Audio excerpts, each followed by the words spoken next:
The courtroom was silent. Not the kind of silence that comes from respect. This was different, heavier, the kind that presses against your chest and makes you forget to breathe. On the screen in front of me, I watched as the camera zoomed in slowly. A girl, 12 years old, standing in a juvenile courtroom in Springfield, Massachusetts. Her hands were folded in front of her. Her face was pale, almost expressionless, but her eyes were looking directly into the camera, and for a moment, I felt like she was looking at me. We, the jury, find the defendant guilty of 2 counts of murder in the first degree. The words echoed through the courtroom. A woman gasped, someone sobbed. But the girl didn't move. She didn't cry. She didn't scream. She just stood there staring ahead, as if she'd already known what was coming. Her name was Emily Carver, and she had just been convicted of killing her 2 younger sisters. I'm Diane Holloway. I've been making documentaries for over 20 years. I've covered corruption, cold cases, wrongful convictions. I've seen a lot of things that keep me up at night. But this case was different. Because when I watched that verdict, something in my gut told me it didn't make sense. The prosecution had painted Emily as a monster, a child who had snapped, who had acted out of jealousy, rage, maybe even something darker.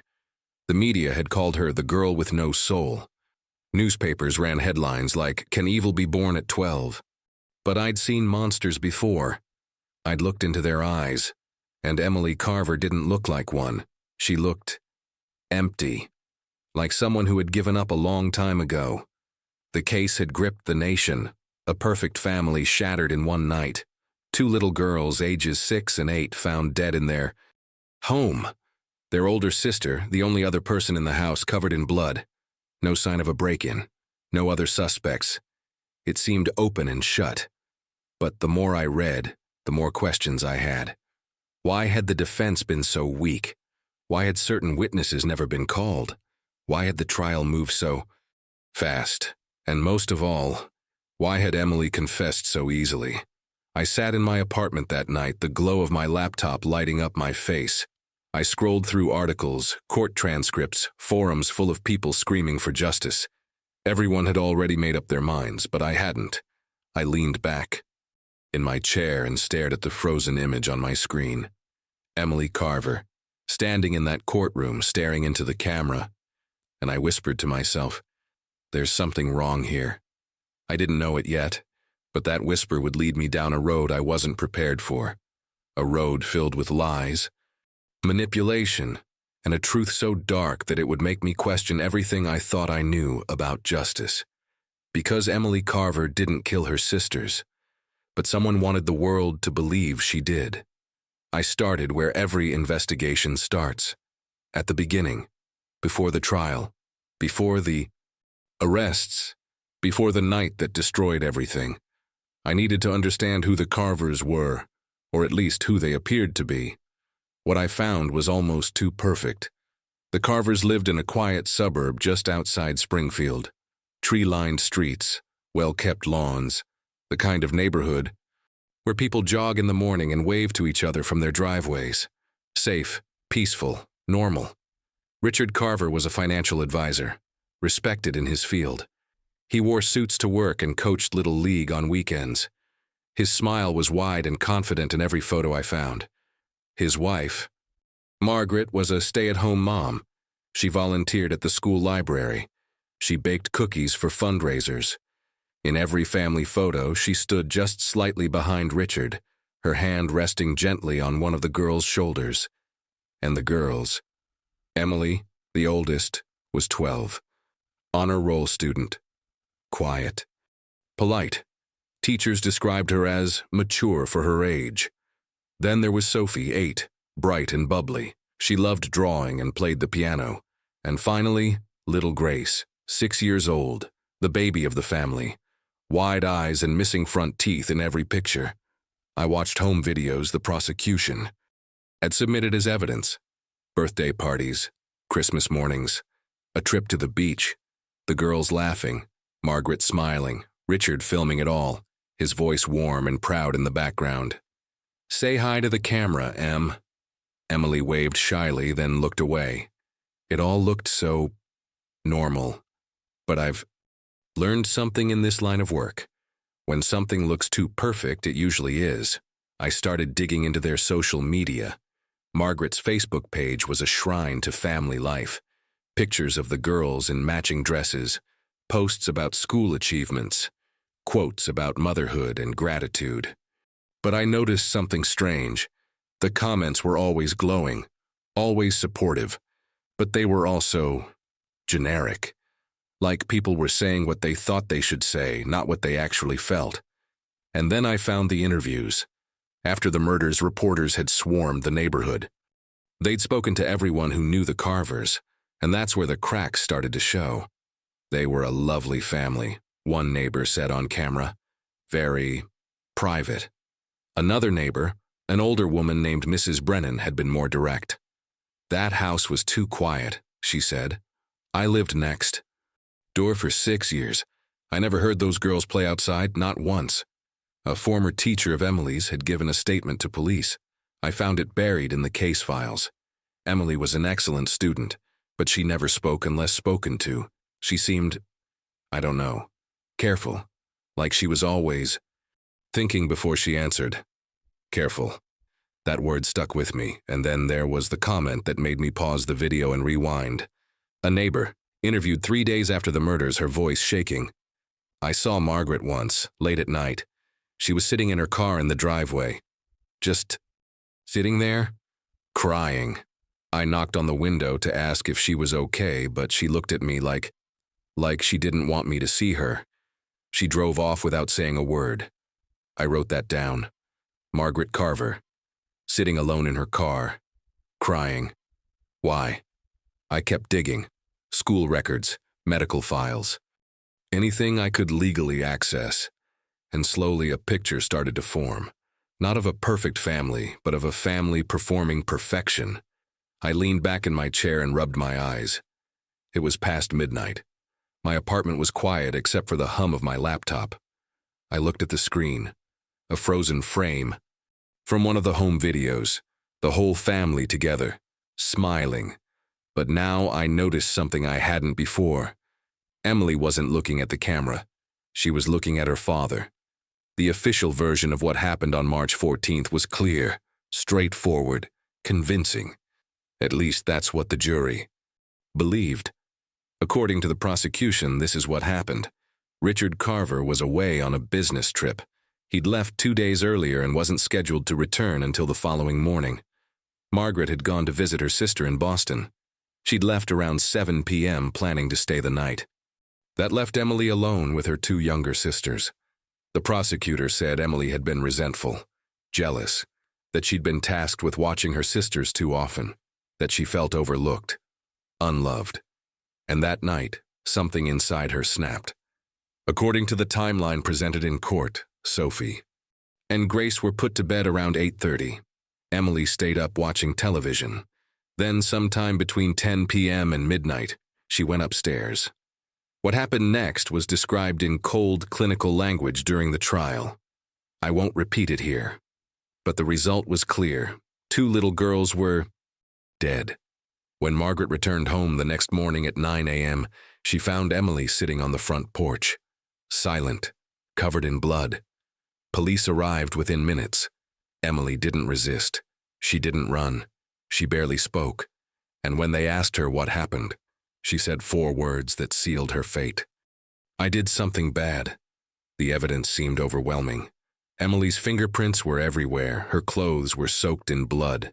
There was no sign of forced entry, no other suspects, no logical explanation except the one staring everyone in the face. A 12-year-old girl had murdered her sisters.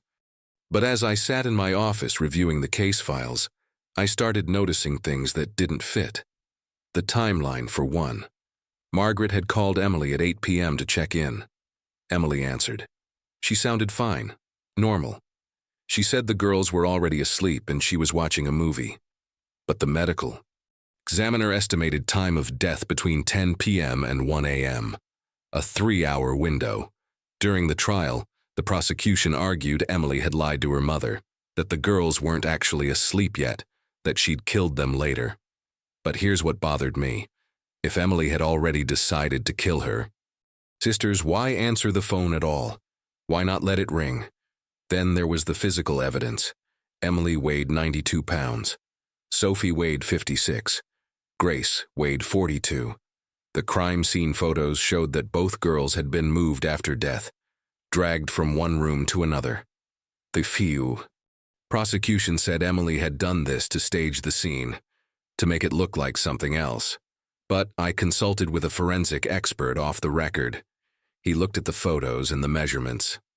A 12-year-old moving two bodies like this, he said. It's not impossible, but it would have taken significant strength and time, and there would have been more signs of struggle, drag marks, disturbed evidence. He paused. This looks controlled, almost methodical. Controlled, methodical. Not words you'd use to describe a child in a jealous rage. And then there was the murder weapon, a kitchen knife. Emily's fingerprints were on it. But so were smudge marks, partial prints that didn't match anyone in the house. The defense had tried to bring this up during trial, but the judge ruled it inconclusive. The jury never heard about it. I went back to the interrogation footage. The police had questioned Emily for 6 hours before her mother arrived with a lawyer. 6 hours. I watched the videos late into the night. Emily sat in a metal chair, her hands folded in her lap. She was calm. Too calm. She answered every question in the same flat, detached tone. Did you hurt your sisters, Emily? Yes. Why did you do it? I don't know. Were you angry at them? I don't know. She repeated the same phrases over and over, like she was reading from a script she'd memorized but didn't understand. At one point, the lead detective, a woman named Officer Karen Ruiz, leaned forward. Emily, you know what you did was wrong, don't you? Emily looked up. For just a moment, her expression changed. It wasn't guilt, it wasn't fear, it was confusion. And then she said quietly, I did what I was supposed to. Officer Ruiz blinked. What do you mean? But before Emily could, answer, the video cut. Just stopped. For no clear reason. When it resumed 30 seconds later, Emily was silent again, and Officer Ruiz had moved on to a different question. I replayed that moment 3 times. I did what I was supposed to. What did that mean? And why had that part of the interrogation been cut? I closed my laptop and sat in the dark. My mind was racing. This wasn't a jealous older sister who snapped. This was something else entirely. If you want to understand a family, don't just look at them. Look at the people who watched them from the outside. I spent the next 2 weeks tracking down everyone I could find who had lived near the Carvers. Some were eager to talk. Others slammed the door in my face. But slowly, a pattern emerged. And it wasn't the pattern I expected. I started with Mrs. Brennan, the older woman who'd lived next door. She invited me in for tea and spoke carefully like she was worried someone might overhear. They were polite, she said. Always polite. But there was something off. You know how kids are. Loud. Messy. Always running around. She paused, stirring her tea. Those girls were never loud. I'd see them leave for school in the morning, all dressed the same, matching outfits, hair pulled back tight. They'd walk to the car in a straight line. Emily first, then Sophie, then Grace. Every single day, like little soldiers. I asked if she'd ever seen them play. Mrs. Brennan shook her head slowly. Not once. And I was home. Most days, I'd hear other kids on the street, laughing, riding bikes, but not them. She looked down at her hands. I thought maybe Margaret was just strict. You know, some parents are like that. I moved on to other neighbors. A man named Tom Parsons, who lived 3 houses down, said the Carvers kept to themselves. Richard was friendly enough when you ran into him. He'd wave, make small talk about the weather, but it never went deeper than that. I invited them to a block party once. He said they were busy. Every year after that, same answer. But it was a woman named Lisa Kendall who gave Me the first real crack in the facade. She'd lived across the street for 8 years. She had 2 kids around the same age as the Carver girls. She'd tried, more than once, to arrange play dates. Margaret always said no, Lisa told me. She'd smile and say the girls had too much homework, or they were too tired, or they had piano lessons. There was always a reason. Lisa hesitated, then leaned forward. But one time I saw Sophie and Grace outside. They were drawing with chalk on the driveway. I walked over with my daughter to say hi. They seemed excited, like they wanted to play. She paused. And then Richard came out. He didn't yell or anything. He just stood there. And the girls stopped smiling immediately. They put the chalk down and went inside, without a word. I asked her what Richard had said. Nothing. That's what was strange. He didn't have to say anything. They just obeyed. Another neighbor, a younger man named Jason Hill, told me he'd only spoken to Richard once. It was late at night. Jason had been walking his dog and saw Richard standing in his driveway, staring at the house. I asked if everything was okay. He turned and looked at me like I'd insulted him. Then he smiled, but it wasn't a friendly smile. It was cold. He said, "Everything's perfect," and he walked inside. Jason shook his head. I never talked to him again. But the most unsettling interview came from a woman named Beth Morrison. She'd been Margaret's friend, or at least she'd tried to be. I met Margaret at a school event, Beth said. She seemed sweet, quiet. We exchanged numbers. I invited her for coffee a few times. She always said yes, but then she'd cancel last minute. Beth looked uncomfortable. One time I ran into her at the grocery store. She had a bruise on her wrist. I asked if she was okay. She pulled her sleeve down fast and said she'd bumped into a door. She took a breath. But here's the thing. She looked terrified, not embarrassed. Terrified, like I'd seen something I wasn't supposed to. I asked if she ever followed up. Beth shook her head, guilt written all over her face. I should have. I know I should have, but I didn't. I told myself it was none of my business. She looked at me with wet eyes. Maybe if I'd said something. I left Beth's house feeling heavier than when I'd arrived. That night I reviewed my notes. A family that isolated itself. Girls who never played. A mother who was scared. A father who controlled everything without saying a word. And then I found one more interview buried in the police files. A statement taken the day after the murders from a woman named Claire Hobbs. She'd been a crossing guard at the day girls' school. Her statement was short, just 3 sentences. Sophie told me once that she wasn't allowed to talk at home unless someone asked her a question. She said Emily got in trouble if she spoke too much. She said their dad had rules. I sat back in my chair and closed my eyes. Rules. Not guidelines, not suggestions, rules.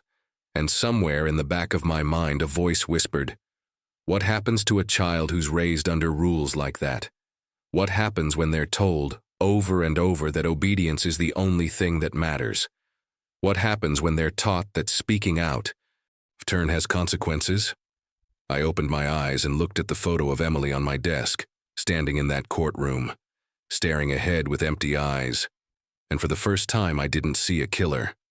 I saw a prisoner. I needed to see the interrogations again. All of them. It took me 3 weeks and 2 lawyers to get access to the full, unedited recordings. The prosecution had submitted edited versions during the trial, but I wanted everything, every pause, every cut, every moment they didn't want the jury to see. When the files finally arrived, I locked myself in my office for 2 days straight. What I found changed everything. The first interrogation started at 11:30 a.m. on March 15th. Emily had been at the police station for 2 hours already. She was alone in a small room, no parent, no lawyer, just a 12-year-old girl in blood-stained clothes. Officer Karen Ruiz entered first. She sat down across from Emily and smiled. "Hi, Emily, I'm Officer Ruiz. I just want to talk to you, okay? You're not in trouble. We just need to understand what happened." Emily nodded. She didn't ask for her mother. She didn't ask for a lawyer. She just sat there, hands folded, staring at the table. "Can you tell me what happened last night?" Emily's voice was barely a whisper. "Something bad." "What kind of bad, sweetie?" "I did something I shouldn't have." Officer Ruiz leaned forward. "Did you hurt your sisters, Emily?" Pause. 5 seconds. 10. "Yes. But here's what I noticed." Emily didn't look sad. She didn't look guilty. She looked resigned, like she was answering a question she'd been expecting her whole life. The interrogation went on for 6 hours. Different officers came and went. They asked the same questions over and over. "Why did you do it?" "I don't know." "Were you angry?" "I don't know." "Did someone tell you to do it?" And here, Emily hesitated, just for a moment. Her eyes flickered up. "No." But the way she said it, it wasn't defensive, it was automatic, like a reflex. I rewound that moment 3 times. "Did someone tell you to do it?" "No." Too fast. Too certain. And then I found it, the moment that had been cut from the trial footage. 4 hours into the interrogation, a detective named Mark Foster took over. He was aggressive, impatient. He leaned across the table and raised his voice. "Stop lying, Emily. We know you did it. We have the evidence. Just tell us why." Emily stared at him, silent. "Was it because they got more attention, because your mom loved them more?" "Nothing. Emily, you need to tell us the truth." And then finally, Emily spoke. Her voice was flat, emotionless. "I always tell the truth." Detective Foster laughed. Actually laughed. "Yeah? Then why are your sisters dead?" Emily blinked, and for the first time I saw something flicker across her face. Not anger, not guilt, fear. "I did what I was supposed to." Foster frowned. "What does that mean?" Emily opened her mouth. And then, the video cut 30 seconds. Of black screen. When it resumed, Emily was silent again. Detective Foster was gone. Officer Ruiz was back, and she was asking a completely different question. I sat back and stared at the screen. What had happened in those 30 seconds? What had Emily been about to say? I called the police department. I spoke to records. I filed requests. Everyone gave me the same answer: technical glitch. The camera had malfunctioned. But I didn't believe that, because the rest of the footage was crystal clear. No glitches, no interruptions, just that one moment. The moment Emily started to explain. I went through the rest of the recordings, and I started to notice a pattern. Every time Emily began to say something that didn't fit the narrative, every time she started to explain or elaborate, someone would interrupt her, change the subject, redirect. And Emily would stop talking, because that's what she'd been trained to do. I found one more thing buried in the files: a psych evaluation conducted 2 days after her arrest. The psychologist noted, "Subject displays extreme compliance, responds to authority without question, shows signs of learned helplessness. When asked about her feelings, she frequently says, 'I don't know,' or 'I'm not supposed to say.' 'I'm not supposed to say,' not 'I don't want to,' not 'I can't,' 'I'm not supposed to." I closed my laptop and sat in the dark. Emily Carver hadn't been interrogated. She'd been led. And whoever cut that footage knew exactly what they were hiding. By the time Emily's trial began, the country had already decided she was guilty. I spent days combing through news archives, headlines, TV segments, social media threads, and what I found was a masterclass in how to destroy someone before they ever step into a courtroom. It started the morning after the murders. Sisters slain in quiet suburb, 12-year-old arrested. By that afternoon, the story had exploded. Cable news picked it up. Local stations sent reporters to Springfield. The Carver house was surrounded by cameras, and then the narrative shifted. Child killer. What drove Emily Carver to murder? The girl with dead eyes. Neighbors say she always seemed off. Evil at 12? Experts weigh in on youth violence. I watched clip after clip. News anchors with perfect hair and grave expressions, shaking their heads in disbelief. One host, A woman named Sandra Blake sat behind her desk and said, "We have to ask ourselves, can a child be born evil? Can something so dark exist in someone so young?" Tonight, we examine the case of Emily Carver and whether monsters walk among us. Monsters. They called her a monster on national television. I found interview after interview with so-called experts, criminal psychologists who'd never met Emily, talking heads who speculated about her upbringing, her mental state, her supposed jealousy. One psychiatrist said, "Children who commit acts like this often exhibit warning signs early. Cruelty to animals, lack of empathy, aggression." The host nodded. And did Emily Carver show any of those signs? Well, we don't have that information, but the fact that she acted so calmly afterwards suggests a deep disconnect from reality. They didn't have the information, but they said it anyway. Social media was worse. Threads with thousands of comments, people calling for the death penalty, people saying she should rot in prison forever, people posting pictures of Emily from her school yearbook with the word evil written across her face. I found one comment that had over 10,000 likes. That girl knew exactly what she was doing. Look at her eyes, there's nothing there, she's not human. Not human, a 12-year-old child, not human. But buried beneath all the rage and fury, I found a few voices of dissent. A retired public defender named Howard Mills had written an op-ed titled, "We're Convicting Emily Carver before she's even had a trial." He wrote, "The media has turned this child into a symbol of everything we fear, but we don't know what happened that night. We don't know what she's been through, and we owe her the presumption of innocence, no matter how uncomfortable that makes us." The article had been torn apart in the comments. "She confessed, you idiot. Stop defending a murderer. Hope your kids never meet someone like her." I tracked down Howard Mills.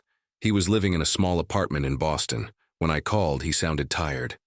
"I knew I'd hear from someone eventually," he said. "You're making a documentary, aren't you?" "I'm trying to find the truth." He laughed bitterly. "Good luck with that. The truth died the moment the cameras showed up." I asked him why he'd written the op-ed. "Because I've seen this before," he said.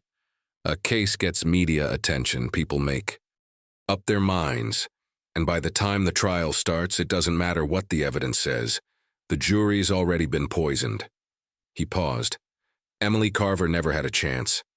I thought about the jury selection. How hard it must have been to find 12 people who hadn't already formed an opinion. One juror, a man named Daniel Frost, had given an interview after the trial. I found the clip on YouTube.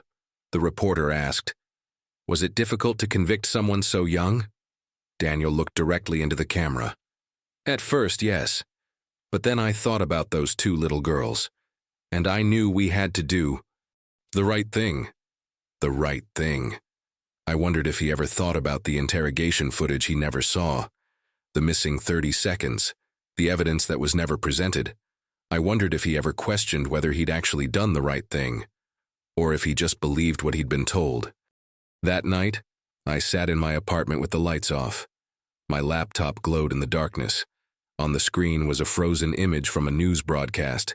Emily Carver, walking into the courthouse, handcuffed, her head down, and surrounding her, a wall of reporters, shouting, cameras flashing, microphones. Shoved in her face, she looked so small. I thought about something Howard Mills had said before we hung up. "You want to know the worst part? No one cared about who Emily was. They only cared about what she represented. Fear, danger, the idea that evil can look like a little girl." He'd sighed. "And once people are scared, they stop thinking. They just want someone to blame." I closed my laptop. Emily Carver had been convicted long before she ever stood trial, and the whole world had watched. I needed to find Margaret Carver. Emily's mother had vanished after the trial, no interviews, no public statements. She'd sold the house and disappeared. But before I could track her down, I found something else. A storage unit in Springfield, registered under Margaret's maiden name. It took me 2 months and a private investigator to locate it. When I finally got access, I wasn't sure what I'd find. What I found was a life packed away in boxes, photo albums, school records, medical files, and buried at the bottom of a cardboard box marked personal, a journal, Margaret's journal. I sat on the concrete floor of that storage unit and read it cover to cover. Some entries were mundane, grocery, lists, appointment reminders. But others made my hand shake. The first entry that caught my attention was dated 4 years before the murders. Emily is changing. She used to ask questions. She used to laugh. Now she just watches, always watching, waiting for instructions. Richard says, "I'm imagining things." He says she's just growing up, but I see the way she looks at me like she's trying to figure out what I want her to be. I flipped ahead.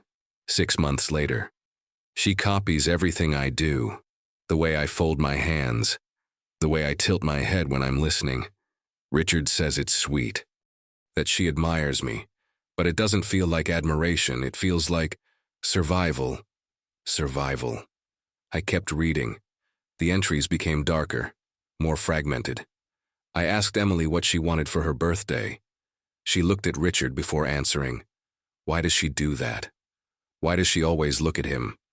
First, and then, Sophie told me today that she's not allowed to cry. I asked what she meant. She said Emily told her that crying makes Daddy upset. I tried to talk to Richard about it. He laughed, said I was being dramatic. But Sophie is 7 years old. Why would she say something like that? Chest tightened. Further in, the handwriting became rushed, uneven. I heard him last night in Emily's room, just talking. But the door was closed, and when I asked Emily what they talked about, she said, nothing.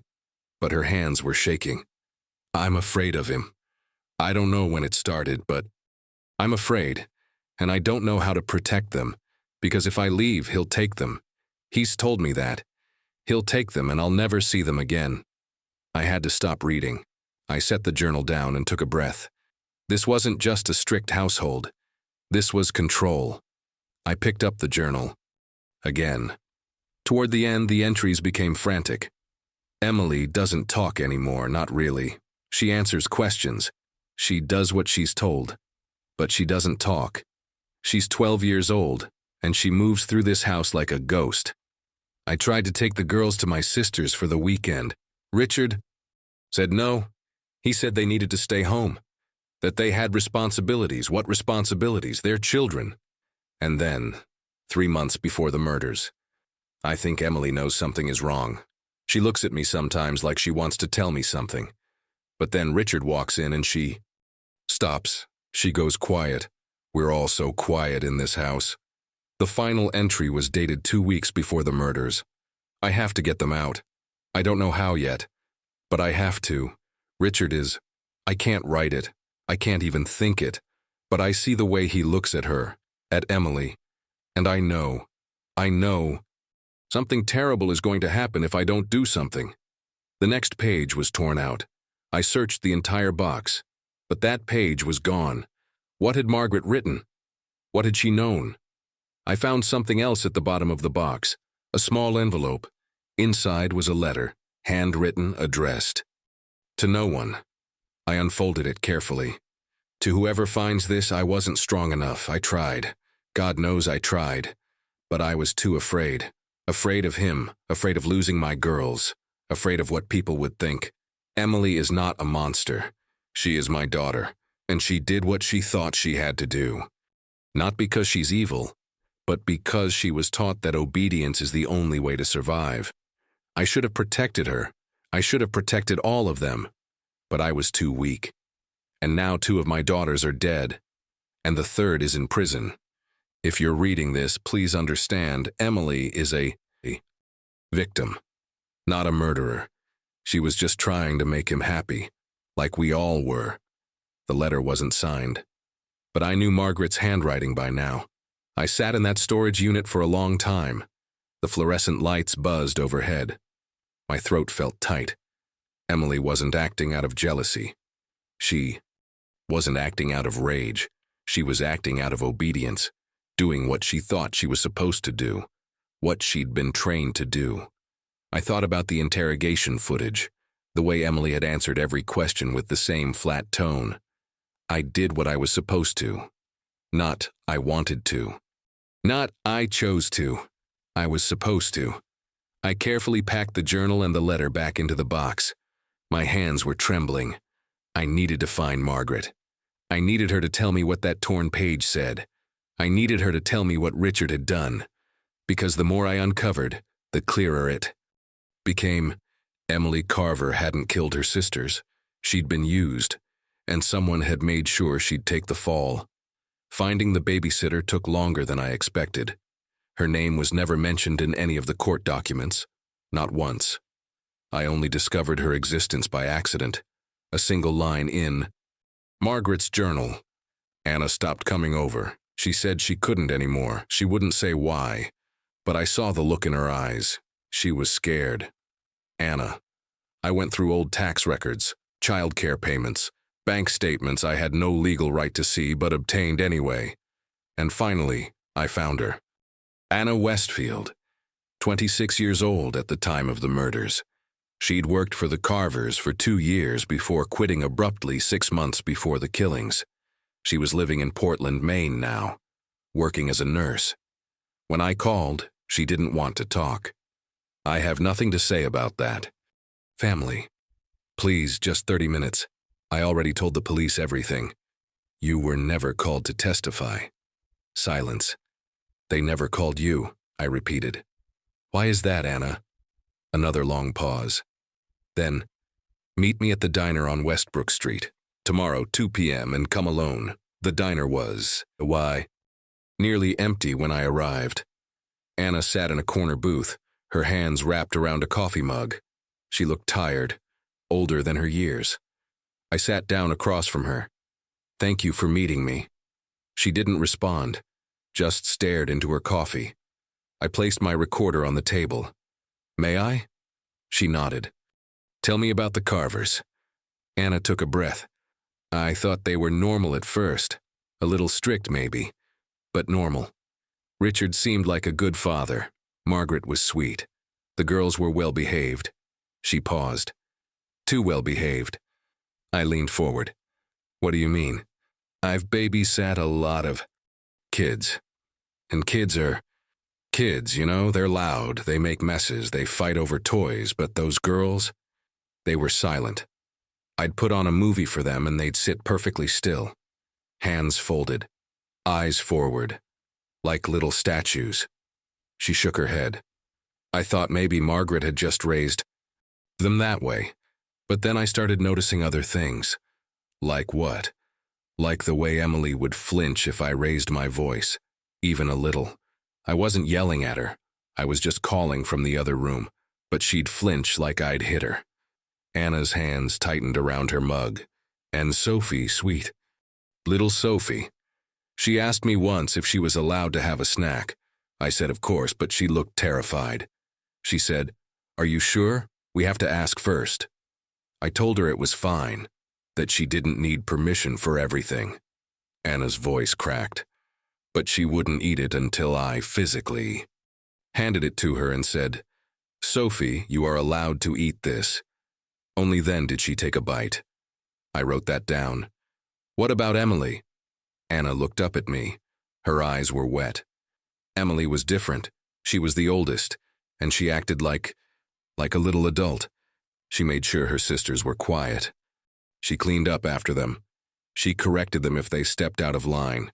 I asked her once why she did that. She said, "Someone has to."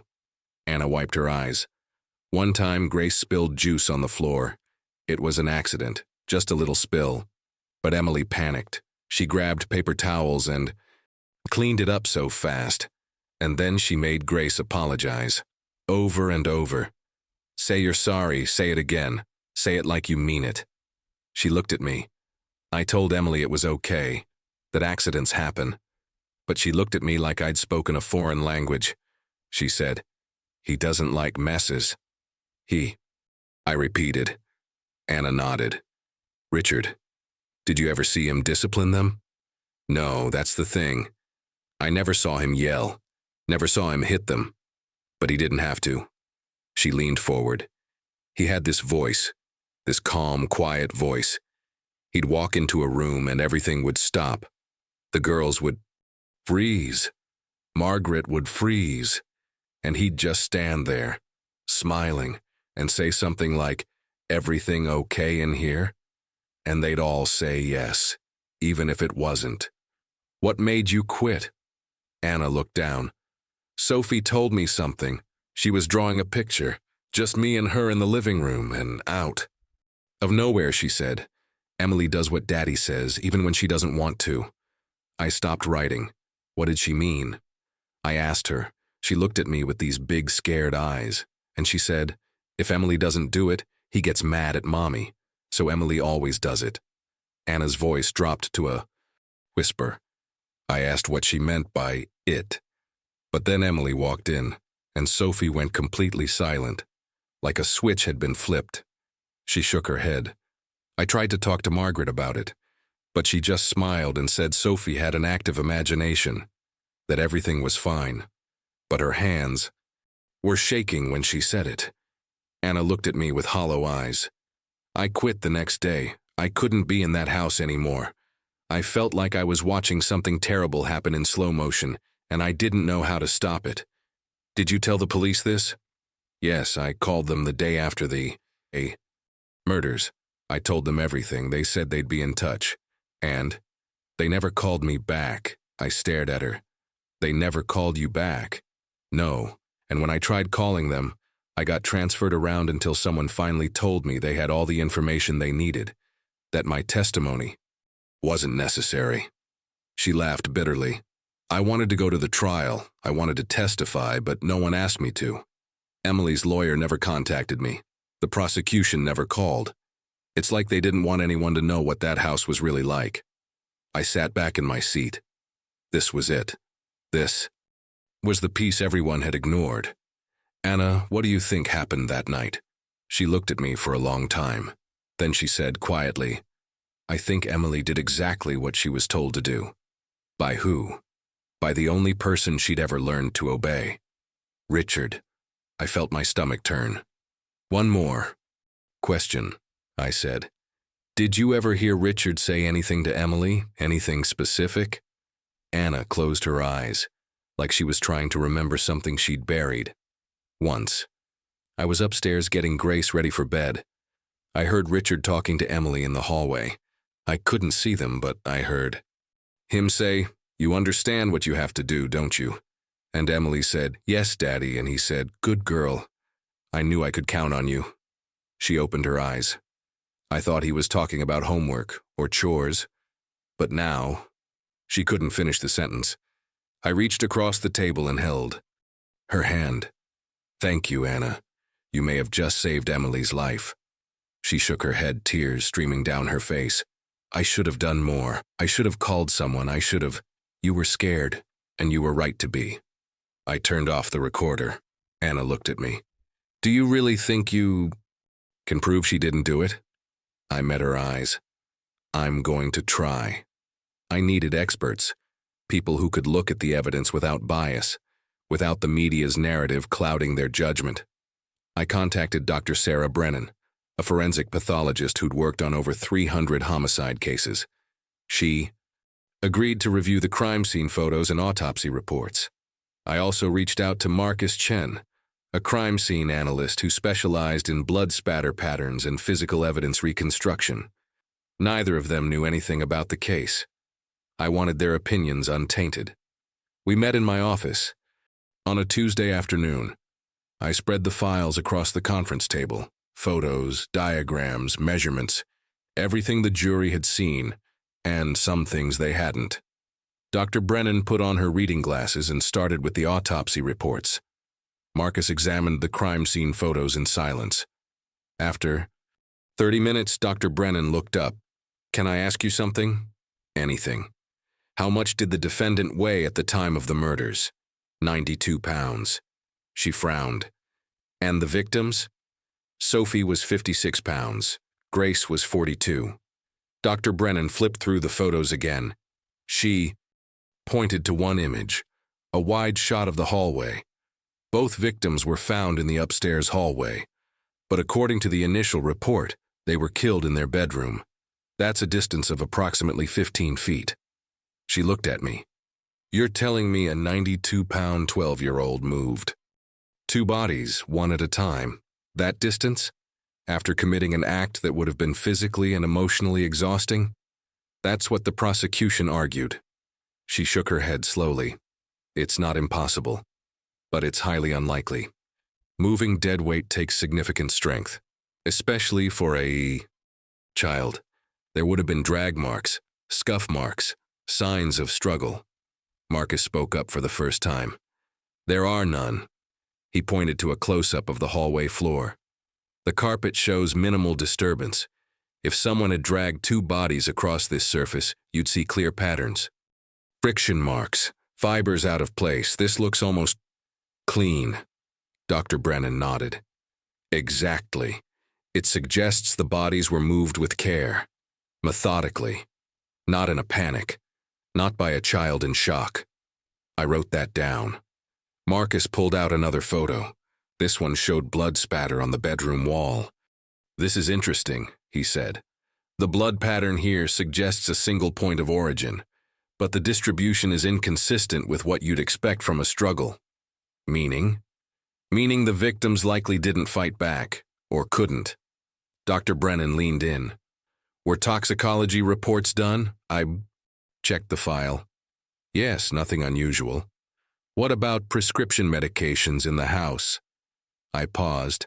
I didn't remember seeing that in the evidence logs. I don't know. Marcus moved to another photo. The kitchen. The murder weapon was a kitchen knife, 8-inch blade. The prosecution said Emily took it from this drawer, he pointed. But look at the drawer, it's low, easily accessible. If this was a premeditated act by a child, that makes sense. But here's what bothers me. He pulled out a different photo, a close-up of the knife. The handle. See these smudges here? Partial prints. They're not clear enough to match, but they're overlaid on top of the primary prints. What does that mean? It means someone else touched this knife after Emily did, or before. The prosecution dismissed it as contamination, but I'm not convinced. Dr. Brennan was looking at the autopsy photos. Again, her expression had darkened. There's something else, she said quietly. She pointed to an image I didn't want to look at too closely. The nature of the wounds. They're precise, controlled, not frenzied, not chaotic. This wasn't rage. This was... She struggled to find the word. Methodical. That word again. Someone who knew what they were doing, I asked. Or someone who was following instructions. The room went silent. Marcus cleared his throat. There's one more thing, the timeline. He pulled out the incident report. Margaret Carver left the house at 7 p.m. She called Emily at 8. Emily said the girls were asleep. Time of death was estimated between 10 p.m. and 1 a.m. Right. But here's the problem. The medical examiner noted that rigor mortis had already begun when the bodies were discovered at 9:15 a.m. Based on that, time of death would have been closer to 10 or 11 p.m. Not later. He looked at me. If Emily was telling the truth about the girls being asleep at 8, and they died around 10 or 11, that's a very narrow window, and it doesn't match the prosecution's timeline. Dr. Brennan nodded. And there's another issue. Both victims showed signs of petechiae, tiny burst blood vessels in the eyes. That's often a sign of asphyxiation or suffocation before death. My blood ran cold. That wasn't mentioned in the trial. No, it's in the autopsy report, but it's easy to overlook if you're not looking for it. The prosecution focused on the knife wounds, but those may not have been the cause of death. Marcus leaned back in his chair. Let me paint you a picture, he said. 2 young girls, possibly sedated or restrained in some way, asphyxiated, then stabbed post-mortem or near death to create a more violent scene. Bodies carefully moved to a different location, weapon wiped and replaced with the prints of a convenient suspect. He looked at me. This wasn't a child acting out. This was staging. Dr. Brennan closed the file in front of her. Whoever did this wanted it to look like a child's crime. messy, emotional, impulsive, but when you look at the details, it's the opposite. It's calculated, controlled. I felt like the air had been sucked out of the room. So, you're saying Emily couldn't have done this alone? I'm saying, Dr. Brennan said carefully, that the physical evidence doesn't support the prosecution's theory at all. Marcus nodded. Whoever moved those bodies had adult strength. Whoever staged that scene had experience, or at least a plan. I thought about Anna's testimony, about the journal entries, about Emily's flat, emotionless responses. I did what I was supposed to. What if she was there? I asked. What if she helped because she was told to? Dr. Brennan met my eyes. Then she's not a murderer. She's an accomplice, and there's a very big legal difference. Marcus started packing up the files. You need to find out who else was in that house that night, said. Because I guarantee you, Emily Carver didn't do this alone. After they left, I sat in my office with the lights off. The pieces were coming together. Slowly. Painfully. Richard Carver had been on a business trip. That's what everyone said. That was his alibi. But what if it wasn't true? What if he'd been there? What if he'd orchestrated the entire thing and used his own daughter as a shield? I opened my laptop and started searching for flight records, hotel receipts, anything that could prove where Richard Carver really was the night his daughters died, because I had a feeling his alibi was about to fall apart. I wanted to understand how this had happened, how a 12-year-old girl could be interrogated for 6 hours without a lawyer, how evidence could be ignored, how a trial could move so fast. So I started digging into the system itself. The first person I contacted was Judge Patricia Harmon. She'd presided over Emily's case. She was retired now, living in Vermont. When I called, she was polite but firm. I can't discuss active cases. The case is closed. Emily was convicted. Then there's nothing to discuss. Your Honor, with respect, I think there were procedural errors. I think an innocent child is in prison. Silence. If you have new evidence, take it to her lawyer. Her lawyer never called key witnesses. He barely put up a defense. Another pause, longer this time. Send me what you have. I'll look at it, but I'm not promising anything. I overnighted her everything. The forensic analysis, Anna's testimony, Margaret's journal, the missing interrogation footage. 3 days later, she called me back. Meet me at the courthouse in Springfield. Tomorrow, 10 a.m. When I arrived, Judge Harmon was waiting in an empty courtroom. She looked older than her photos. Tired, she gestured for me to sit. I've reviewed your materials, she said, and I need to be very clear about something. What I'm about to tell you is off the record. Do you understand? I nodded. She took a breath. That trial was a disaster. I knew it then. I know it now. But my hands were tied. How? The media had already convicted her. The public wanted blood, and the district attorney's office was under immense pressure to close the case quickly. She looked at me with tired eyes. I flagged multiple issues during the trial. The defense was inadequate. Key evidence wasn't presented. The interrogation was conducted improperly, but every time I raised an objection, I was overruled by appellate procedure or told it wasn't grounds for mistrial. You could have declared a mistrial yourself. On what grounds? The defense didn't object. They barely fought. It's not my job to be the defense attorney. But you knew something was wrong. She nodded slowly. I did, and I'll regret that trial for the rest of my life. Judge Harmon stood and walked to the window. The defense attorney, Robert Lentz, was a public defender, overworked, underpaid. He had 6 other cases at the same time. He wasn't incompetent, he was drowning. Why didn't he call Anna Westfield or challenge the forensic evidence? I don't know. You'd have to ask him. I already had him on my list. Judge Harmon turned back to me. There's something else you should know. The lead prosecutor, Martin Hayes, had political ambitions. This was a high-profile case. A conviction would have looked very good for him. Did he suppress evidence? I can't prove it. But there were things that should have been disclosed to the defense that weren't. The partial prints on the knife, the petechiae in the autopsy, the cut footage from the interrogation. She crossed her arms. If you can prove prosecutorial misconduct, you might have grounds for an appeal. But it won't be easy. Hayes is a district court judge now. Of course he was. I left the courthouse and drove straight to Boston. Robert Lentz, Emily's public defender, worked out of a cramped office near the waterfront. When I walked in, he was buried under files. He looked up. "You're the documentarian. You knew I was coming?" "Judge Harmon called me. Said you'd probably show up." He gestured to a chair. I sat. "Before you say anything," he said, I know I failed her." "Then why did you?" He leaned back and rubbed his face. "I didn't have a choice. I was assigned the case 2 weeks before trial. 2 weeks. I had no time to prepare, no time to find witnesses. The evidence against Emily was overwhelming, or at least looked that way. You didn't call Anna Westfield. I didn't know she existed. Her name wasn't in the police reports. No one told me about her." I stared at him.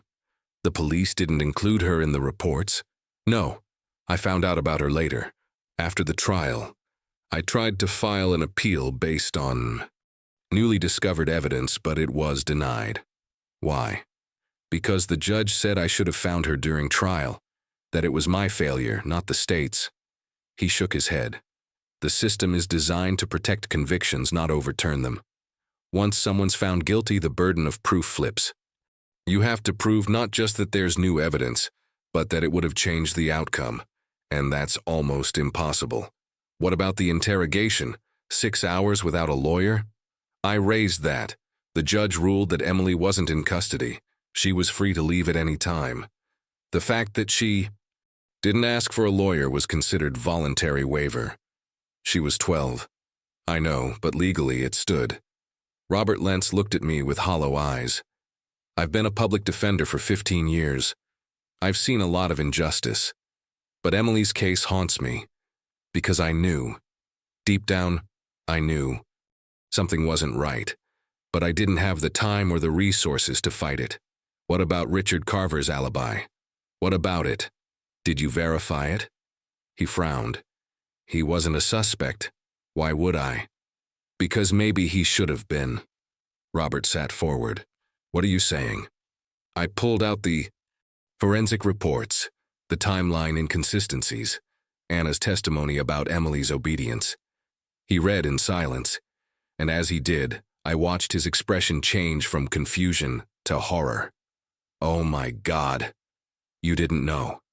"No, I focused on trying to create reasonable doubt about Emily's intent. I never thought to question whether she acted alone."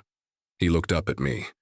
"If Richard was involved, if he was there, then Emily's not a murderer. She's a victim." Robert stood abruptly. "We need to file an appeal, immediately, based on ineffective assistance of counsel, suppressed evidence, and new witness testimony. Will it work? I don't know, but we have to try." I spent the next week working with Robert. We compiled everything, every piece of evidence, every witness statement, every timeline inconsistency, and then we filed a motion for a new trial. The response from the district attorney's office was swift and brutal. They denied everything, called our evidence circumstantial, said Emily had confessed, said the case was closed. But I wasn't done, because there was one person I still needed to talk to, one person who could blow this entire case wide open: Margaret Carver. Emily's mother had disappeared after the trial, but I'd finally found her. She was in a psychiatric facility in western Massachusetts, and according to the intake records, she'd been admitted voluntarily 3 days after Emily's conviction. The note in her file said, "Patient presence with extreme guilt and trauma," states repeatedly, "I should have stopped him, I should have saved her." Stopped who? Saved who? I needed to hear it from her own mouth, because I had a feeling Margaret Carver knew exactly what had happened that night. And she'd been silent long enough. Before I went to see Margaret, I needed to understand something. I needed to understand how a child could be conditioned to do the unthinkable. I reached out to Dr. Evelyn Morris, a forensic psychologist who specialized in coercive control and childhood trauma. She'd worked with survivors of abuse for over 20 years. We met at her office in Cambridge. I brought everything: the interrogation videos, Margaret's journal entries, Anna's testimony, the home videos. Dr. Morris spent 3 hours reviewing the materials.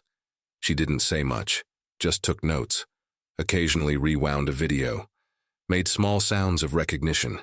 Finally, she looked up at me. This child was being psychologically controlled long before those murders happened. How can you tell? She pulled up one of the interrogation videos. Emily sitting in that chair, hands folded, eyes down. Look at her body language. She's making herself small, non-threatening. This is a learned behavior. Children in abusive environments learn very quickly how to avoid triggering their abuser. She paused the video.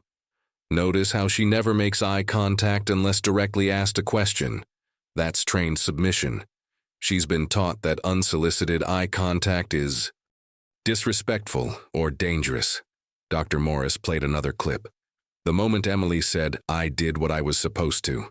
This is the key phrase, Dr. Morris said. Not "I wanted to," not "I chose to," but "supposed to." That language indicates external direction, someone else's will being imposed on her own. She pulled up her notes. Based on what you've shown me, I can identify several patterns consistent with coercive control and psychological conditioning. She counted on her fingers. 1. Extreme compliance. Emily never questions authority, never pushes back, never asks why. That's not normal for a 12-year-old. 12-year-olds push boundaries. It's developmentally appropriate. Emily doesn't. 2. Hypervigilance. Anna described how Emily was constantly monitoring her sister's behavior, correcting them, making sure they followed rules. That's parentification, a child forced to take on adult responsibilities, but it's also something else. What? It's self-preservation. If her sisters broke the rules, Emily knew she'd face consequences too. So she became the enforcer, the mediator between them and their father. Dr. Morris pulled up Margaret's journal entry. The one about Emily copying everything Margaret did. 3. Mirroring behavior. Emily learned to anticipate what people wanted from her and become that. It's a survival mechanism. If she could predict what her father wanted, she could avoid punishment. She looked at me. Children in these environments become experts at reading micro-expressions, tone of voice, body language. They learn to survive by becoming invisible, by being perfect. Is it possible, I asked carefully, that Richard conditioned Emily to obey him, even if what he asked was unthinkable? Dr. Morris didn't hesitate. Not only not possible, probable. She opened a file on her computer, case studies, research papers. There's extensive documentation of children being used as instruments in crimes by abusive parents. It's more common than people think. The parent establishes absolute authority early, uses fear, isolation, and intermittent reinforcement to create dependency. Intermittent reinforcement? Unpredictable rewards and punishments. Sometimes the parent is loving, sometimes they're cold.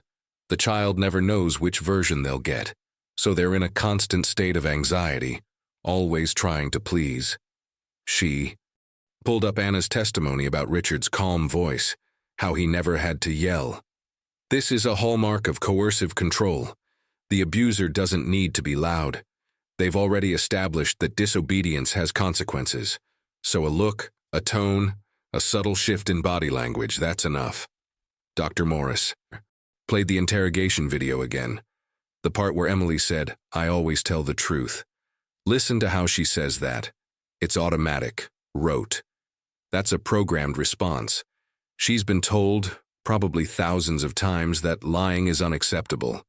So even in a situation where lying might help her, she can't do it.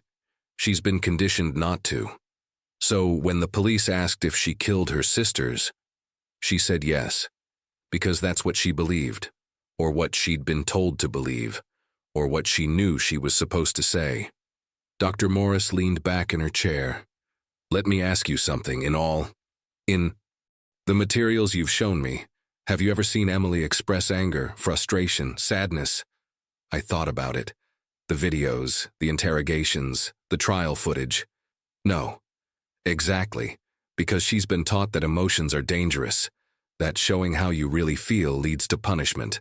So she's shut down, completely. Dr. Morris pulled up a photo from the trial. Emily standing as the verdict was read. Look at her face, no reaction. That's not because she's a psychopath. It's because she's dissociated. Her mind has separated from her body as a protective mechanism. She's not present.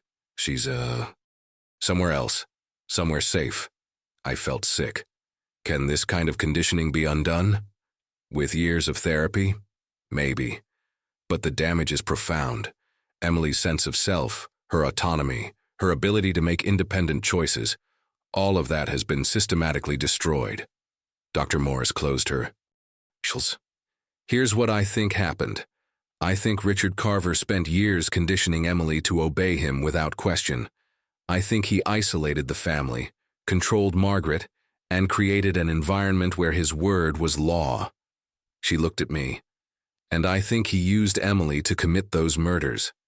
Either by direct instruction or by creating a scenario where she believed she had no choice. Why would he do that? Control, power. Maybe he wanted out of the marriage but didn't want to lose his reputation. Maybe he was abusing Emily and the younger girls were starting to notice. Maybe he's simply a sadist who wanted to see if he could. She paused. Or maybe all of the above. I thought about Margaret's journal. I have to get them out. Do you think Margaret knew? I think Margaret suspected. But she was trapped too. Abuse doesn't just affect children. Richard had control over her. As well. Financial control. Emotional control, probably threats. Dr. Morris pulled out a notepad and wrote something down. If you want to prove Emily's innocence, you need to establish two things. 1. That she was under Richard's coercive control. And 2. That Richard was present the night of the murders or had direct involvement. She tore off the page and handed it to me. I'm willing to testify, to explain the psychology of what happened to Emily, but you need hard evidence. You need proof that Richard orchestrated this. I'm working on it. Good, because that girl deserves justice. Real justice. After I left Dr. Morris's office, I sat in my car for a long time. I thought about Emily, 12 years old, sitting in that interrogation room, confessing to something she may not have fully understood. I thought about the home videos, the way she always looked at Richard first before answering any question. I thought about the phrase that kept appearing everywhere. I did what I was supposed to. And I understood now. Emily wasn't a killer. She was a puppet. And Richard Carver had pulled every string. But I still needed proof. I needed Margaret to confirm it. And I needed to break Richard's alibi. Because if I could prove he was there that night, if I could prove he'd orchestrated everything, then Emily could go free. And Richard would finally face the consequences of what he'd done. I started the car and headed west, toward the facility where Margaret was being held. Toward the truth. Riverbend Psychiatric Facility sat on a hill overlooking a gray, cold river. The building was old, institutional, the kind of place people went when they couldn't face the world anymore. Margaret Carver had been here for 3 years. I'd called ahead, explained who I was, what I was investigating. The administrator had been hesitant. But when I mentioned Emily's name, something shifted. Mrs. Carver doesn't get many visitors, she said. Maybe none would be more accurate. Will she see me? I'll ask, but I can't promise anything. She's fragile. 2 days later, I got the call. Margaret had agreed to meet. The visiting room was small. White walls, a table, 2 chairs, a window with bars that looked out onto nothing. Margaret walked in slowly, escorted by a nurse. She was thin, too thin. Her hair was streaked with gray, though she couldn't have been more than 45. Her hands shook slightly as she sat down. The nurse left us alone. For a long moment, neither of us spoke. "Thank you for seeing me," I said finally. Margaret didn't look at me. She stared at her hands. "You're making a documentary," she said quietly. "About Emily." "Yes." "Why?" "Because I don't think she's guilty." Margaret's hands stopped shaking. She looked up at me for the first time. Her eyes were red-rimmed, exhausted. "No one else believes that." "I do." She studied my face, searching for something. Maybe sincerity, maybe hope. "What do you want from me?" she asked. "The truth." Her expression crumpled. She looked away. "I don't know if I can. Margaret, your daughter is in prison for something I don't believe she did. You wrote in your journal that she's a victim, that she did what she thought she had to do. What did you mean?" Margaret closed her eyes. A tear slipped down her cheek. "I meant exactly what I said." "Then help me prove it." She shook her head. "You don't understand. If I tell you, if I say it out loud, he can't hurt you anymore. You're safe here. I'm not talking about me." She looked at me with so much pain it was hard to hold. Her gaze. "I'm talking about Emily. If I tell you what really happened, the world will know what he did to her, what he made her become, and she'll have to live with that for the rest of her life. She's already living with it. She's in a juvenile facility, serving a life sentence. The world already thinks she's a monster." Margaret flinched at the word. "What if the truth is worse?" she whispered. "Worse than everyone believing she murdered her sisters in cold blood?" Margaret covered her face with her hands. Her shoulders shook. "He broke her," she said through her tears. "He broke my little girl, and I let him." I reached across the table. I didn't touch her, I just waited. Finally, she lowered her hands. "You want the truth? Fine. Here it is." She took a shaky breath. "Richard wasn't on a business trip that night." My heart stopped. He was supposed to be. He'd left 2 days earlier. I thought he was in Chicago, but he came back. I don't know when, I don't know how, but he was there. "How do you know?" "Because Emily told me." Margaret's voice broke. "After the arrest, before the trial, I went to see her in holding. She was so quiet, so empty. I begged her to tell me what happened, and she looked at me with those dead eyes and said, 'Daddy said it had to be done. He said it was the only way.' I could barely breathe." "What did she mean?" Margaret wiped her face. "Richard had been different with Emily for years. Ever since she turned 10, he'd spend hours alone with her, in her room. With the door closed, he'd talk to her, just talk. But when she came out, she'd be different, quieter, more obedient. What was he doing to her? I don't know. She never said. But I saw the way she looked at him, like she was afraid of him and desperate to please him. At the same time, Margaret's hands clenched into fists. I tried to leave twice. The first time he found out before I even packed a bag. He didn't yell. He didn't hit me. He just sat me down and explained very calmly that if I ever tried to take his daughters away, I would regret it. That he would make sure I never saw them again. That he had lawyers, money, connections, and I had nothing. She looked at me. The second time, I got as far as my sister's house in Boston. I'd taken the girls. We stayed one night. But Richard called. He said if I didn't bring them back immediately, he'd report me for kidnapping. He'd tell the police I was unstable, that I was a danger to the children. "Did you go back?" She nodded, tears streaming down her face. "I went back. Because I was terrified, and because I thought if I stayed, I could at least protect them. I could watch over them." Her voice dropped to a whisper. "But I couldn't. I couldn't protect anyone." "What happened that night, Margaret?" She closed her eyes. "I left to go to my sister's. Richard was supposed to be in Chicago, but I think he never went, or he came back early, and I think he called Emily, told her what to do. Do you have proof?" "No, he was too smart for that. He used burner phones, paid for everything in cash, covered his tracks. She opened her eyes. But Emily told me, in that holding cell. She said, Daddy needed it to look like I did it. He said it was the only way you'd be free. My stomach turned. He made her think she was helping you? Margaret nodded, sobbing. He twisted everything. He made her believe that I was in danger, that the only way to save me was to... She couldn't finish. I waited.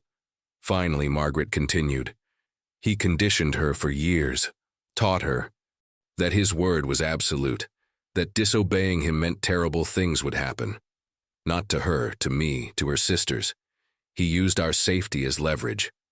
And that night, I think he convinced her that Sophie and Grace were threats, that they knew something, or saw something. I don't know exactly. But he made her believe that if she didn't act, something worse would happen. Margaret looked at me with hollow eyes. And she believed him, because she'd been taught her entire life that Daddy always knows best. Why didn't you tell anyone this? Who would believe me? I had no proof. Emily had already confessed. And Richard played the grieving father perfectly. He cried on camera. He talked about how he couldn't understand what had happened to his little girl. She laughed bitterly. He even visited her in jail, sat across from her and told her how disappointed he was, and she apologized to him. Can you imagine? She apologized for ruining his life. I felt rage building in my chest. Where is Richard now? I don't know. After the trial, he moved away, changed his name maybe. I haven't seen him since. We need to find him. Margaret grabbed my hand suddenly. Her grip was surprisingly strong. Please, please don't let this be for nothing. Don't let him get away with what he did. I won't. And Emily, tell her. Margaret's voice broke completely. Tell her I'm sorry. Tell her I should have been stronger, that I should have saved her. You can tell her yourself. When she gets out, Margaret shook her head. I can't face her, not after what I let happen. She needs you, Margaret. She needed me then, and I failed her. The nurse knocked on the door. Time was up. Margaret stood slowly. She looked at me one last time. There's something else, she said. Something I haven't told anyone. What? The night before the murders, Richard called me. I was at my sister's. He said, tomorrow everything changes. Just trust me. By this time tomorrow you'll be free. She paused. I thought he meant he was leaving me, that he wanted a divorce. But now I know what he really meant. He was going to frame Emily. Margaret nodded. And I was too stupid, too scared, too broken to see it. She turned to leave, then stopped. There's one more thing. Check Richard's office, the one in the house. There was a safe, behind a painting of a ship. The combination was Emily's birthday. If he kept records, they'd be there. The house was sold. I know. But maybe there's something left. Something they missed. The nurse led Margaret away. I sat alone in that visiting room for a long time. Margaret had confirmed what I'd suspected. Richard had orchestrated everything. He'd used Emily like a weapon, aimed her at his own children, and then let her take the fall. But I still needed proof. I needed phone records, financial records, anything that could place Richard at the scene, and I needed to find that safe. Because somewhere in this nightmare, there had to be evidence. Something Richard had been too arrogant to destroy, and I was going to find it. The Carver house had been sold 6 months after the trial. The new owners were a young couple with no children. They'd gotten it cheap. No one wanted to live in the house where 2 little girls had died. I called them, explained who I was, what I was looking for. The husband, a man named Derek Chen, was hesitant at first. But when I mentioned the safe, something changed in his voice. We found something, he said, when we were renovating, behind the painting, just like you. Said, but it wasn't a safe. My heart sank. What was it? A hole in the wall, like someone had ripped the safe out. Violently. There were scratch marks, drywall everywhere. When?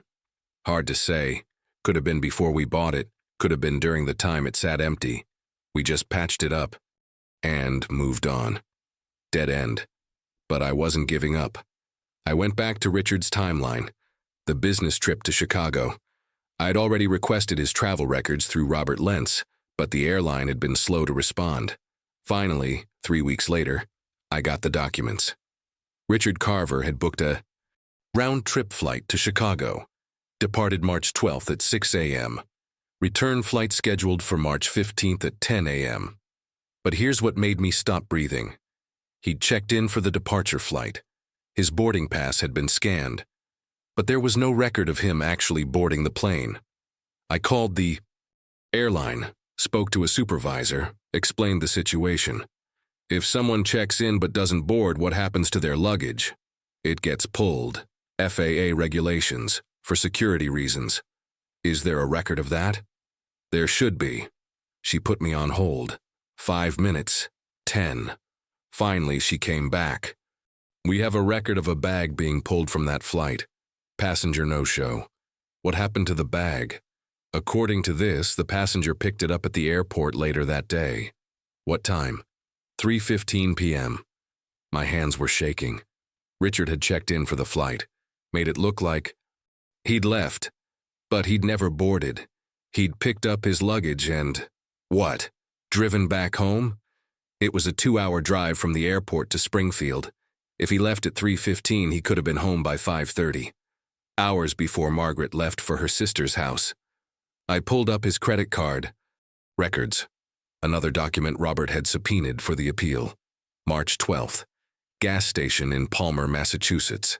Timestamp, 4:47 p.m. Palmer was halfway between the airport and Springfield. He'd driven home. I kept digging. Phone records. Richard had a company phone, but I couldn't access those. Records without a warrant. However, I did find something else. Margaret's phone records. The night of the murders, there were 3 calls to her cell phone from an unknown number, all within a 2-hour window. 8:47 p.m., 9:15 p.m., 10:02 p.m. Each call lasted less than 30 seconds, Margaret had told. Richard used burner phones. I contacted a telecommunications expert, a woman named Rachel Park. I sent her the records. Can you trace these calls? Not without a warrant and cooperation from the carrier, but I can tell you this. These calls pinged off a cell tower in Springfield, not Chicago. Can you narrow it down? Within a 3-mile radius, yes. She sent me a map an hour later. The cell tower covered an area that included the Carver house. Richard had been there. He'd been there, and he'd called Margaret's phone 3 times. Why? To make sure she wasn't coming home? To check if she'd answered? Or to call Emily? I needed more. I reached out to Richard's former employer, a financial firm in Boston. I spoke to HR under the guise of a background check for the documentary. I'm trying to confirm Richard Carver's employment dates and his travel schedule in March of 2021. The HR representative was cooperative. He was scheduled to attend a conference in Chicago from March 12th through March 15th. Did he attend? A pause. Typing. Actually, no. He canceled the morning of, said there was a family emergency. My pulse quickened. A family emergency? That's what he told his supervisor. He was granted leave for the rest of the week. Do you have any record of what the emergency was? No. Just that it was urgent. I thanked her and hung up. Richard had lied. To everyone. He'd made it look like he was out of town. But he'd been home the entire time. Now I needed confront him. I'd spent weeks trying to find Richard Carver. He'd moved after the trial, no forwarding address, no social media presence. He'd disappeared. But I'm good at finding people who don't want to be found. I hired a private investigator. It took him 3 weeks, but he finally located Richard. He was living in Burlington, Vermont, working as a financial consultant under his middle name. Richard went by Thomas now, Thomas Carver. I didn't tell him I was coming. I drove to Vermont on a cold Tuesday morning, found his address, a small house on a quiet street. Nice, unassuming. I knocked on the door. Richard Carver answered. He looked older, grayer, but his eyes were the same, cold, calculating. Can I help you? Mr. Carver, my name is Diane Holloway. I'm a documentary filmmaker. I'd like to talk to you about your daughter, Emily. His expression didn't change, but something flickered behind his eyes. I have nothing to say. He started to close the door. I put my hand against it. I know you were home the night of the murders. He stopped. For a long moment we stood there, staring at each other. Then he smiled, that same cold smile the neighbor had described. You should leave. I have your travel records. I know you never got on that plane. I know you called Margaret's phone 3 times that night. I know you lied about the family emergency. His smile faded. You don't know anything. I know you conditioned Emily to obey you. I know you used her. And I know you let her take the fall for something you orchestrated. Richard's jaw tightened.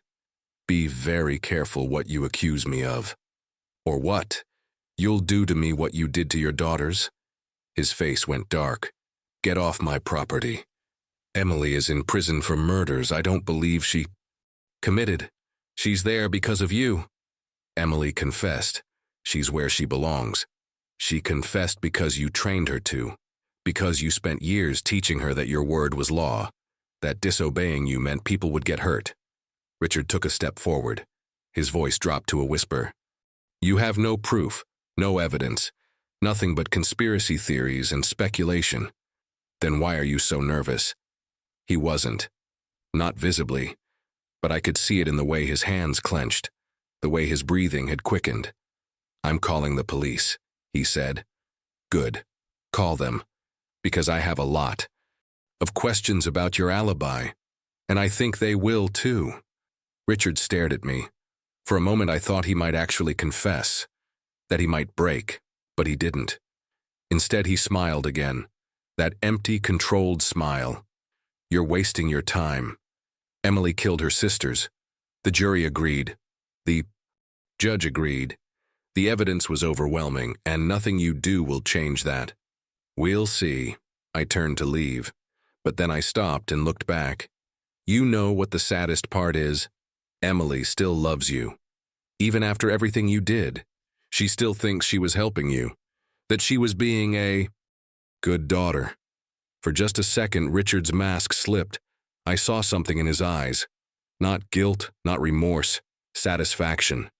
He was proud of what he'd done. Goodbye, Ms. Holloway. He closed the door. I stood on his porch, shaking with rage. I didn't have enough to arrest him, not yet. But I was. Close, so close. I walked back to my car, and as I drove away, I looked in the rearview mirror. Richard was standing in his window, watching me leave. He thought he'd won, but he hadn't, because I wasn't done, not even close. I had Margaret's testimony. I had the travel records. I had the phone. Records. I had expert testimony about coercive control. And I had one more card to play. Emily herself. She'd been silent for 3 years, locked away, forgotten. But it was time for her to speak. And this time, people were going to listen. The juvenile detention center was 2 hours north of Springfield. Gray concrete walls, barbed wire fences, a place where childhood went to die. I'd been trying to get permission to visit Emily for months. Her lawyer, Robert Lentz, had finally secured approval. She doesn't talk much, he warned me on the drive up. She's shut down completely. The therapists say she shows signs of severe trauma, dissociation. She goes through the motions, but she's not really there. Has anyone ever asked her the right questions? What do you mean? Has anyone ever asked her what her father told her to do? Robert was quiet. We arrived at the facility just after noon. Security was tight. Multiple checkpoints, metal detectors. Finally, we were led to a small visitation room, and then Emily walked in. She was 15 now, taller, thinner. Her hair was pulled back in a ponytail. She wore a gray jumpsuit. Her face was blank, empty. She sat down across from us without making eye contact. Hi, Emily, Robert said gently. This is Diane Holloway. She's been investigating your case. She wants to help you. Emily said nothing, just stared at the table. I leaned forward slowly. Emily, I've spoken to a lot of people. Your mother, Anna, Your old babysitter? I've reviewed all the evidence and I don't think you killed your sisters. Still nothing. I think your father did, or made you help him. And I think you've been protecting him this whole time. Emily's jaw tightened, but she didn't look up. I know you were taught never to speak unless spoken to. I know you were taught to obey without question. But Emily, you're allowed to tell the truth now. He can't hurt you anymore. Her hands folded on the table began to shake. Emily, I said softly, what did your father tell you to do that night? Silence. You said you did what you were. You did what? Supposed to. What were you supposed to do? Her breathing quickened. Emily, please, I can't help you if you don't talk to me. And then, so quietly I almost didn't hear it. He said they were going to take Mommy away. My heart stopped. Robert leaned forward. Who was going to take your mother? Away? The police. He said Mommy did something bad, that they were coming for her, and if I didn't help, she'd go to prison forever. Tears started rolling down Emily's cheeks, but her voice remained flat, robotic. He said it was the only way, that Sophie and Grace knew what Mommy did, that they'd tell, and then Mommy would be gone and we'd all be alone. What did your mother do, Emily? I asked gently. I don't know. He never said. Just that it was bad. Really bad. And you believed him? I had to. Daddy doesn't lie. The way she said it. Like a fact. Like gravity. What happened that night? Tell me everything. Emily took a shaky breath. Mommy left to go to Aunt Lisa's. I put Sophie and Grace to bed like always. They were asleep by 8:30. I went downstairs to watch TV. And then? Daddy called. He wasn't supposed to be home. He was supposed to be in Chicago, but he said he came back early because of the emergency. He told me to let him in the back door. That I couldn't tell Mommy. That it was a secret. You let him in? She nodded. He came upstairs with me. He said we had to wake up Sophie and Grace, that we had to talk to them. But when we got to their room, she stopped. Her whole body was trembling now. What happened, Emily? He gave them something. Medicine, he said, to help them sleep deeper. He said they'd have bad dreams about what Mommy did, and he didn't want them to be scared. My stomach turned. He put it in their water. Yes, and they drank it. And then they went back to sleep. Sedatives. He'd sedated them. And then what? Emily's voice cracked. He said I had to help him, that we had to make it look like an accident, like they never woke up. He said if we didn't, the police would know Mommy did something, and they'd take her. Emily, Robert said carefully, did your father hurt your sisters? She nodded, tears streaming down her face. He told me to go downstairs, that he'd take care of it, that I didn't need to see. But I heard, she covered her mouth, I heard Sophie cry, just once, and then, nothing. I felt sick. What happened after? He came downstairs, he had blood on his hands. He told me to come upstairs, that I had to touch them, that I had to get blood on me too, so it would look right. And you did it? I had to. He said if I didn't, Mommy would die, that they'd execute her. I couldn't let that happen. Emily looked up at me for the first time. Her eyes were empty. Dead. I touched them. My sisters. They were already gone. I got their blood on my hands. On my clothes. And Daddy said I was a good girl. That I saved Mommy's life. What did he do with the knife? He put it in my hand. Made me hold it. He said my fingerprints had to be on it, then he left. Through the back door, he said he was never there, that if anyone asked, I was alone all night. And when your mother came home, I was sitting on the porch, waiting, like he told me to. I didn't know what else to do. Robert and I sat in stunned silence. Emily wiped her face.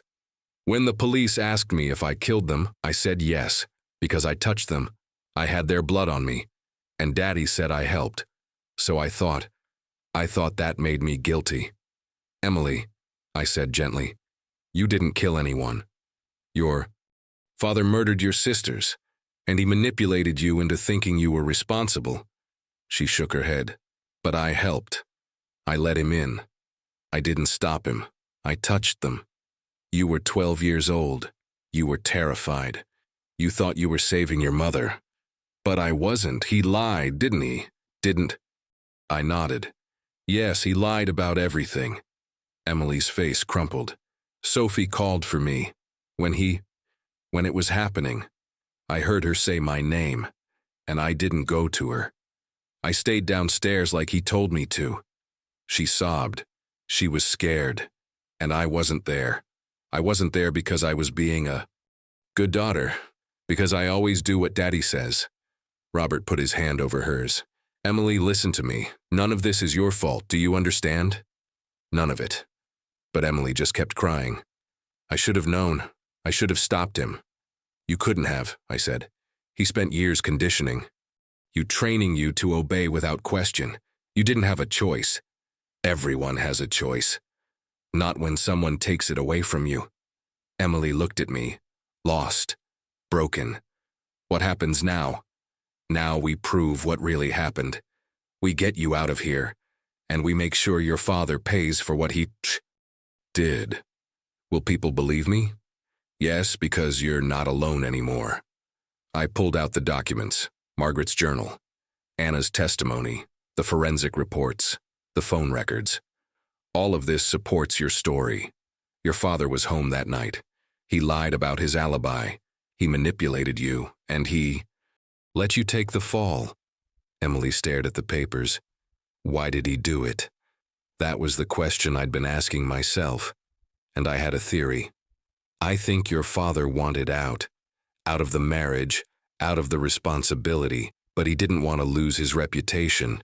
So he created a tragedy, one that would make him look like a victim, a grieving father who lost everything. And I was convenient. You were controllable. He knew exactly how to manipulate you, how to make you believe you were helping. Emily closed her eyes. I hate him. It was the first real emotion I'd heard from her. I hate him so much, and I hate myself for still wanting him to be proud of me. That's what abuse does, I said quietly. It makes you crave approval from the person hurting you. Emily opened her eyes. Can you really get me out? I'm going to try. With your testimony and everything else we have, I think we can file for a new trial. It won't be easy, but it's possible. And then what? Even if people believe me, I still helped him. I still let my sisters die. You were a child. You were coerced. Legally, that changes everything. Robert nodded. If we can prove your father orchestrated this, you're not guilty of murder. At worst, you're a witness. At best, you're a victim. Emily looked between us. Do you really think it will work? I don't know, I admitted. But I know we have to try. For the first time, something flickered in Emily's eyes. Hope. 6 months after my conversation with Emily, we were back in court. Robert Lentz had filed a motion for a new trial based on newly discovered evidence, ineffective assistance of counsel, and coercion of a minor. The district attorney's office had fought us every step of the way, but we had something they couldn't ignore. Emily's full testimony, Margaret's journal, Anna's statement, the phone records, the falsified alibi. And one more thing.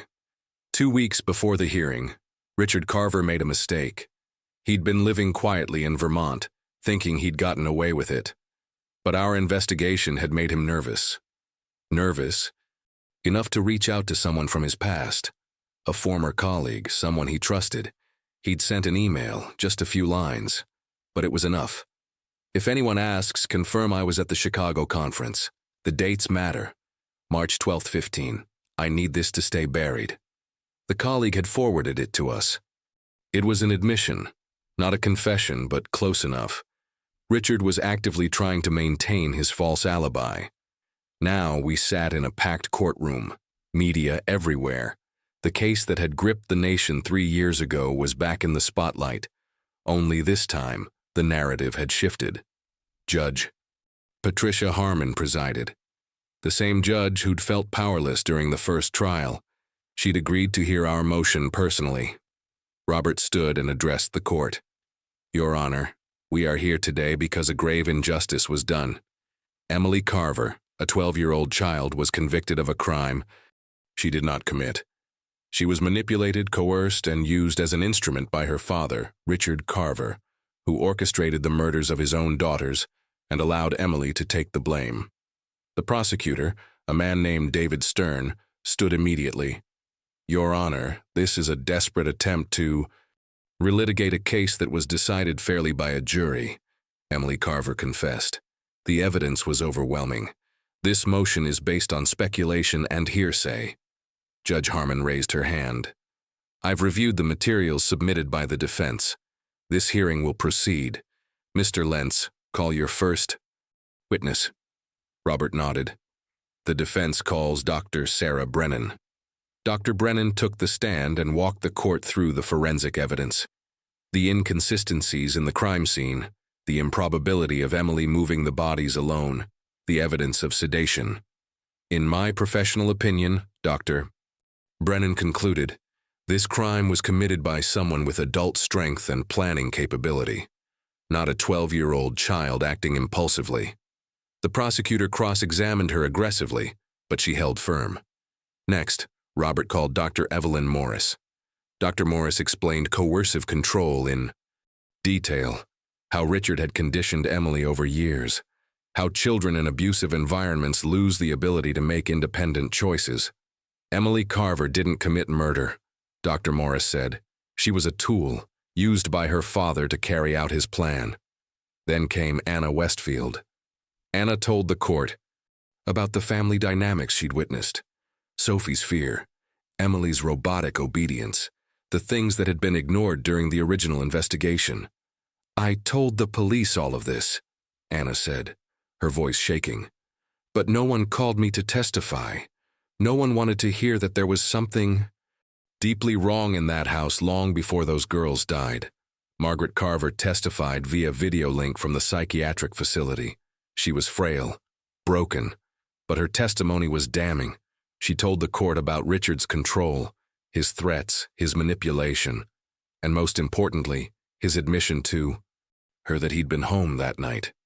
"My daughter is not a murderer," Margaret said, tears streaming down her face.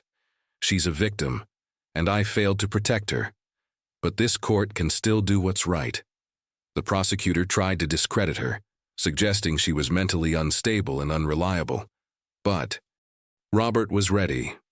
He presented the phone records, the travel documents proving Richard never boarded his flight, the cell tower data placing him in Springfield the night of the murders, and finally, the email. "Richard Carver is actively attempting to maintain a false alibi," Robert said. "He's trying to ensure his lie stays buried. That alone should tell this court everything it needs to know." Then came the moment everyone had been waiting for. Emily took the stand. She walked slowly to the witness box. She was 16 now, still thin, still haunted, but there was something different in her eyes. Strength. Robert approached her gently. "Emily, can you tell the court what happened the night of March 14th? Emily took a breath. And then, in a clear, steady voice, she told the truth. She told them about the phone call, about letting her father in, about the sedatives, about being told, about being... She was saving her mother's life. She told them about hearing Sophie cry out, about being forced to touch her sister's bodies, about being trained her entire life to obey without question. "I didn't kill them," Emily said, "but I helped, because I thought I had to, because I was 12 years old, and I believed my father when he said terrible things would happen if I didn't." The courtroom was silent. The prosecutor stood for cross-examination.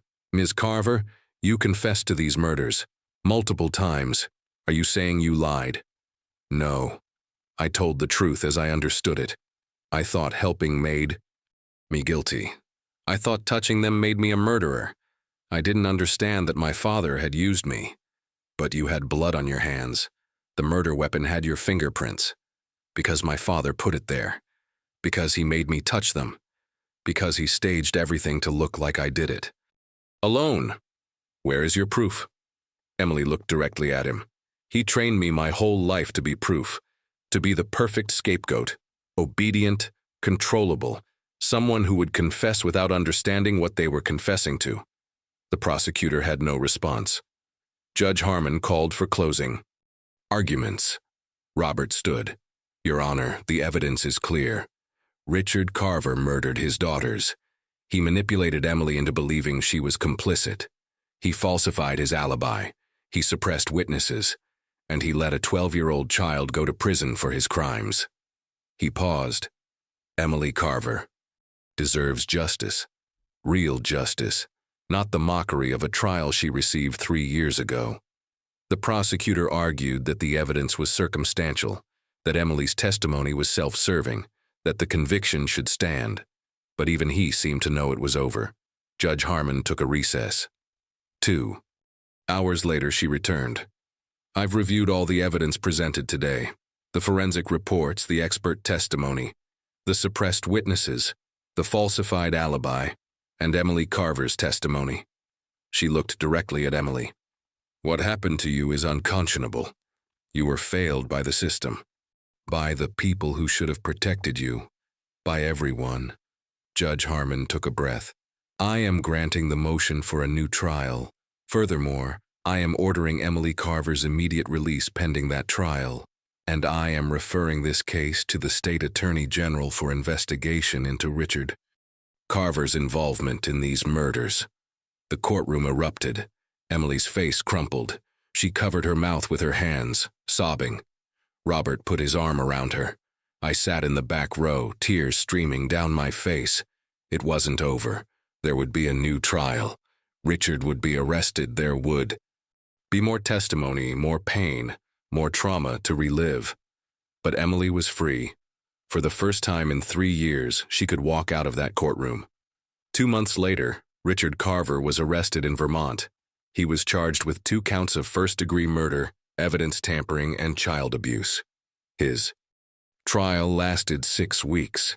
Emily testified again, this time with the full support of the court and the public. The jury deliberated for 3 hours, guilty on all counts. Richard Carver was sentenced to life in prison without the possibility of parole. Emily's charges were officially dropped. So, District Attorney issued a public apology. It meant nothing to her, but freedom did. I visited Emily 6 months after Richard's conviction. She was living with Margaret now, in a small apartment in western Massachusetts. They were in therapy together, trying to rebuild what had been broken. Emily looked different. Healthier, her hair was longer. She smiled just a little when she saw me. Hi, she said. Hi. We sat on her porch watching the sunset. How are you? I asked. I don't know, she said honestly. Better than before, but not. Okay, not yet. That's understandable. She looked, me. Thank you for not giving up, for believing me. You deserve to be believed. Emily was quiet for a moment. Sometimes I still hear Sophie's voice, calling for me. I'm sorry.